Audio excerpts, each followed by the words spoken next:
चितवन कालिका छका अमर कुमाल मिलको ड्राइभर भएर श्रीमती र छोरीहरूलाई खुसी साथ पालिरहेका थिए। 27 वर्षमा टेक्दै गरेका अमरको अचानक दुवै खुट्टा लुला भएर टेक्न नसक्ने भए। जब उनको खुट्टा लुलो भयो उनको जिन्दगी पनि उभिनै नसक्ने गरी लुला भए। तिनै अमरलाई भेट्न हामी आइतबार पुग्यौँ। घरको अवस्था निकै जीर्ण, झ्यालढोका नभएको र खानको लागि अन्न पनि सकिएको रहेछ। जब उनी अशक्त भए 2 वर्ष अगाडि नै आफ्नै जीवनसाथीले साथ छोडेर अरूसँग नै पहिला गएकी रहेछन्। यस्तो अवस्थाबाट गुज्रिँदै आएका अमर र 2 छोरीहरूको अवस्था दयनीय देखेपछि स्वर्गीय कञ्चन तिम्साले नै त्यो घरमा खाने खर्च लगायतका सहयोग गर्दै आएका रहेछन्। कञ्चन जुन दिन हामीलाई छोडेर गएका थिए त्यही दिनदेखि त्यो घर पनि अभिभावकविहीन भएको रहेछ। तिनै कञ्चनले किनेर छोडिदिएको चामल सकिएर भोकै बस्नुपर्ने अवस्था आयो भन्ने खबर सुनेपछि अमेरिकाको मेरील्यान्ड निवासी दिजु मनु खालिङ राईले पठाउनु भएको सहयोगसहित चामल, तेल, नुन, आलु, साबुन लगायतका सामान लिएर हामी तिनै अमरलाई भेट्न पुगेका थियौँ। त्यहाँ पुग्दाखेरिको दयनीय अवस्थाको भिडियो देख्दा कसको मन नरोला।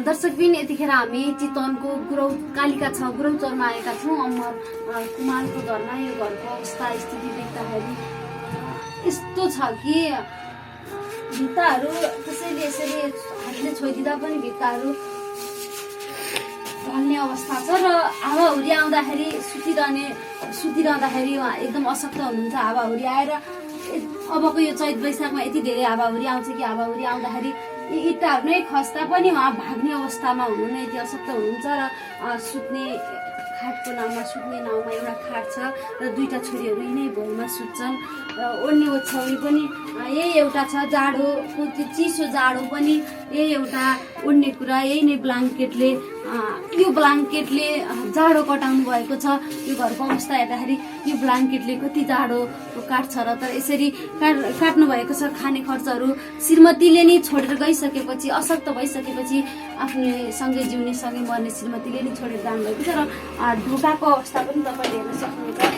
जो कसैले पनि यो ढोका सजिलै गर्न सक्छ। यस्तो ढोकामा हुनुहुन्छ उहाँ। यो ढोका भएको र नभएको कुनै पनि छैन, किनकि यो ढोका जो कसैले पनि सजिलै हातले यसो गर्दा पनि यो ढोका भत्किने अवस्था छ भने घरको अवस्था भन्यो भने यस्तै नै छ। 2 छोरीहरू खाने खर्चहरू केही छैन, नानो हुनुहुन्छ र नानीलाई पनि धेरै पढ्ने इच्छा हुँदै बाबाको अवस्था देखिसकेपछि, अशक्त भइसकेपछि, मम्मीले छोडेर गइसकेपछि उसको अवस्था पनि एकदमै पढ्न इच्छा हुँदै पनि पढ्न पाएनन् र झ्याल पनि तपाईँले देख्न सक्नुहुन्छ।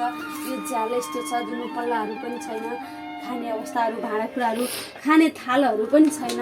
जहाँसम्म मलाई लाग्छ यसरी बस्नु भएको छ नि, लाउने कपडाहरू पनि यति बिजोग तरिकाले बस्नु भएको छ। नमस्ते। नमस्ते। हजुरको नाम? मेरो नाम अमर कुमार। अमर कुमार। तपाईँ कति वर्ष हुनुभयो? 32 वर्ष। 32 वर्ष। हजुर। पहिला त यस्तो हुनुहुन्थेन? पछि भएको हेर्नुहोस् 5 वर्ष भयो। 5 वर्ष भयो। हजुर। अशक्त भएपछि नि श्रीमतीले छोडेर जानु? अशक्त भएपछि श्रीमती छोडेर गएको मलाई अहिले 5 वर्ष भयो। 2 वर्ष भयो श्रीमती पहिला गएको चाहिँ। हामी नेपाली भाषामा पहिला गएको भनिन्छ। अनि 2 वर्ष भयो श्रीमती मलाई छोडेर गएको। म चाहिँ यही खाटमा सुत्छु, मेरो 2टा छोरी तल भुइँमा सुत्छ। अब झ्याल हेर्नु त्यस्तो छ, ढोका हेर्नु अब कसैले हेर्नु, घर पनि अब कसैले भत्काउँदाखेरि भत्कला जस्तो छ। मलाई चाहिँ अरू केही लाग्दैन कि सोख, मलाई चाहिँ हिँड्न सक्ने बनाओस्, काम गर्न सक्ने बनाइदिएदेखि हुन्थ्यो, काम गरेर खान सक्ने बनाइदिएदेखि मात्रै हुन्छ भन्ने मेरो चाहिँ भावना छ। हेर्नुहोस्, के गर्नुहुन्थ्यो यो अवस्था नहुँदाखेरि? म यो अवस्था नहुँदाखेरि यहाँभन्दा अगाडि म मेल चलाउँथेँ। हेर्नुहोस्, परिवार खुसीसहित पाल्नु? परिवार खुसीसहित पालेको थियो। दुईवटा छोरी छ। अब जेठी छोरीलाई मैले महिनाको फी तिर्न नसक्ने, कापी कलम तिर्न नसक्ने, किन्न नसक्ने भएपछि अनि त्यहाँबाट त मेरो छोरीले जेठी छोरीले पढ्न छोडिदिएँ। अनि कान्छी छोरी अहिले 3मा पढ्दैछ। तपाईँहरूलाई खर्च कञ्चनले ल्याइदिनु? खर्च कञ्चनले ल्याइदिरहन्थ्यो। कञ्चन पनि बिताइहाल्यो। अहिले चाहिँ कञ्चन ल्याएको रासन पनि दिन लाग्यो मेरो चाहिँ। हेर्नु, कञ्चनले तपाईँलाई निरन्तर सहयोग गरिरहनु? निरन्तर सहयोग गरिरहन्थ्यो कञ्चनले। कञ्चन हामी माझ नरहेको उसको मृत्यु भएको त थाहा पाउनु? थाहा पाइयो। दुःख लागेको छ? दुःख लागेर अब के गर्ने र। अब कञ्चन नहुँदा कसले हामीलाई खाना देला भन्ने अवस्थामा पनि पुग्नु भयो है? पुग्यो। कञ्चन नहुँदाखेरि कसले खाना देला भन्ने अवस्थामा पुग्यो हामी। र कञ्चन भाइ हुँदाखेरि धेरै सहयोग गर्थ्यौँ हामीलाई। र उसले कहिले नुन तेल तरकारी दाल पैसा दिन आउँथ्यो के कञ्चन भाइले। कञ्चन भाइ अब यो संसारमा छैन। र कञ्चन भाइ मेरो बित्यो भन्ने कुरो त मलाई थाहा छ। र जति मलाई चित्त दुख्यो पनि र ऊ बितिहाल्यो। अब के हेर्ने, धेरै सहयोग गर्थ्यो। अब म यहाँ माथि सुत्छु, मेरो दुईवटा छोरी यहाँ तल सुत्छ। ढोका त्यस्तो छ, झ्याले यस्तो छ। हेर्नुहोस्, अनि र अब ढोका कसैले धगल्दाखेरि नि हात लाएर भत्केला जस्तो छ। झ्यालो हेर्नु, अब जो मान्छे छिर्छ। अब म घरमा बसिन्जेलसम्म मेरो छोरीहरू पनि अब भनेपछि म जुरुको उठाएर हिँड्न पनि सक्दिनँ। अब मेरो छोरीहरूलाई भोलि केही पऱ्यो भने म जुरुको उठेर हिँड्न सक्दिनँ। म यस्तो अवस्थामा छु। अनि मेरो छोरीले अब बाबा एउटा घर बनाउनु, अब पैसा छैन, कसरी बनाउने घर? मसँग पैसा छैन। अब यही बाको 3 दुर जग्गा हो, यही झुप्रो घर हो, मैले कसरी चाहिँ दरबार बनाएर बस्ने भनेको। अनि मेरो जेठी छोरीले अब बाबा अब के हेर्ने नि, अब के हेर्ने अब के हेर्ने, अब यसरी नै संसार चलिरहेको, के गर्ने भन्ने। नखाइकन बसेका पलहरू पनि छन् दाइ? नखाइकि बसेको यहाँभन्दा अगाडि चाहिँ भोक पनि बस्यो। नखाइकि तपाईँ गर्न सक्ने हुँदासम्म त श्रीमतीलाई छोराछोरीलाई खुसी नै दिएर राख्नु? खुसी नै दिएर राखेको थिएँ। तपाईँको अवस्था यस्तो अशक्त भइसकेपछि हो श्रीमती? हजुर, म यस्तो अवस्था भएपछि मेरो श्रीमतीले मलाई छोडेर गएको। त्योभन्दा अगाडि त खुसी हुनुहुन्थ्यो? त्यहाँभन्दा अगाडि चाहिँ मेरो श्रीमती पनि खुसी थियो, मेरो बालबच्चा, म पनि खुसी नै थिएँ। अहिले त केही पनि गर्न सक्दिनँ। एउटा डरले सताइरहेको छ, ढोका छैन, झ्याल छैन, छोरीहरू भुइँमा सुत्छन्, तपाईँ माथि सुत्दाखेरि कसैले आएर केही गर्दा पनि म उठेर झ्याप्प जान सक्दिनँ भन्ने डरले त एकदम सताइरहेको छ। डरले सताइरहेको छ। हेर्नु, उठेर म जान सक्दिनँ भन्ने डरले सताइरहेको छ। म नानुसँग नि जोडिएँ। नानु नमस्ते। नमस्ते। के नाम हजुरको? अम्बिका कुमार। अम्बिका कुमार। कति पढेर छोड्नु भयो नानु? म 5 क्लास पढ्नु भएको? पढ्ने इच्छा छ? पढ्ने इच्छा छ? मम्मीले छोडेर जानुभएको कति भयो? 2 वर्ष। मम्मी त्यसपछि देख्नु भएन? नै, देख्नु भएन। बाबाको यो अवस्था भइसकेपछि घर बहिनीलाई बाबालाई तपाईँले नै हेरिरहनु भएको छ? हो। के गर्नुहुन्थ्यो? म एउटा बहिनी हेर्न गएको थिएँ, म बुटुल काम गर्न जानुहुन्थ्यो? नरहिकन भन्नु न।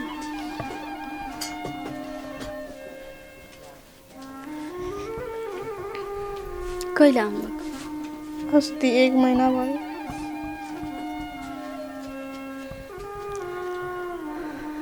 मम्मीले कुनै दिन यसरी छोडेर जानुहुन्थ्यो जस्तो लाग्थ्यो? लाग्थेन? आज बाबा अशक्त भएकै कारणले, गरिब भएकै कारणले नै मम्मीले छोडेर जानुभएको? त्यही भएर छोडेर जानुभएको जस्तो लाग्छ। एउटा ओढ्ने, ओछ्याउने, सुत्ने कुराहरू नि केही छैन होइन? भुइँमै सुत्नुहुन्छ हजुर र बहिनी? अहिले कसरी चलेको छ नानु घर? कसरी खाने खर्चहरू कसरी जुटाउनु भयो? नरहिकन भन्नु। बोल्न मन लाग्छ। मम्मीलाई के भन्छौ मम्मीलाई? आज मम्मीसँगै भइदिएको भए, बाबा अशक्त भए पनि मम्मीसँगै भइदिएको भए, दुःख गरेर त तिमीहरूलाई पढाएको भए त आज पढ्न पाउँथ्यौ नि है। खर्चहरू कसरी जुटेको थियो योभन्दा पहिला? कञ्चन दाइले ल्याइदिनु भएको थियो। कञ्चन दाइले ल्याइदिनु भएको थियो। त्योभन्दा पहिला पढ्नु भएको थियो हजुरले? पहिला 5 कक्षासम्म पढेर छोडेँ। कञ्चन दाइ आइरहनुहुन्थ्यो, खर्चहरू दिनुहुन्थ्यो, तरकारीहरू ल्याइदिने चाडबाडमा त्यस्तो गर्नुहुन्थ्यो? गर्नुहुन्थ्यो। कञ्चन दाइ नरहेको त थाहा पाउनु भयो। थाहा अब कञ्चन नभएपछि हामी भोकै बस्नुपर्छ कि भन्ने अवस्था पनि आएको थियो है। थियो। के भन्नुहुन्छ, के गर्ने इच्छा छ तपाईँलाई? पढ्ने इच्छा छ कि छैन? छ। घरमा बत्ती पनि छैन है? छैन। अँधेरोमै बस्नुहुन्छ?